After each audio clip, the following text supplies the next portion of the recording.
السلام عليكم. الحاضر يعلم الغيب. راح نعطيكم جديد في القضية ديالي. اليوم رانا 13 ديسمبر 2025. اليوم رانا 13 ديسمبر 2025. معكم فرحي فاطمة، ساكنة بلدية الطوالي، الجزائر العاصمة. المشكل تاعي هو الساكن اللي سرقه لي توفيق حراق، رئيس بلدية سابقا، وللدرك مازال ما سكنتش مدة 7 سنين. المهم راح نعطيكم جديد في القضية. كما كنت قلت لكم 23 جوان الماضي 2025 كانت اتصلت بيا شرطه زرالدا باش تقول لي عندك شكوى ضدك من طرف هذا توفيق حراق، بلي انا دايرت له قذف وتشهير في التواصل الاجتماعي، وما بعثوليش كونفوكاسيون، داروا لي اتصال. قلت لهم انا بالنسبه لي هذا الشيء ماهوش رسمي، ديما ما كاش كونفوكاسيون. المهم انا ندير لكم الاقوال تاعي، لكن انا ما سينيش. كي نوصل للمحكمه ربي يعمل تاويل. وكنت قلت لكم تاني في الفيديو اخر باللي قررت، وقلت حتى للشرطه تاني باللي قررت 15 سبتمبر نعاود نوقف قدام لا ميري، يعني قدام لا بيسي بكرتون صغير، نحوس على حقي، نحوس على السكن تاعي. وراهو كيفاش المشكل تاعي لدرك 7 سنين مازال ما تحلش. وكما كان حل رجعت نوقف من 15 سبتمبر.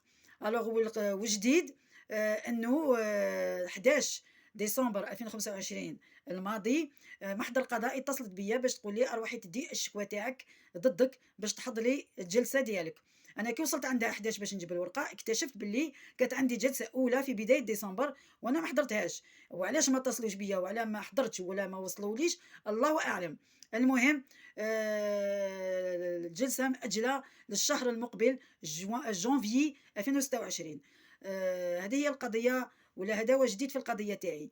واللي يحضر واللي يكون عنده هذا الفيديو يوصل له، تدخلوا جيست قبله تصيبوني كاع في التصاور اللي حطيتهم كيفاش انا واقفه قدام الاميري.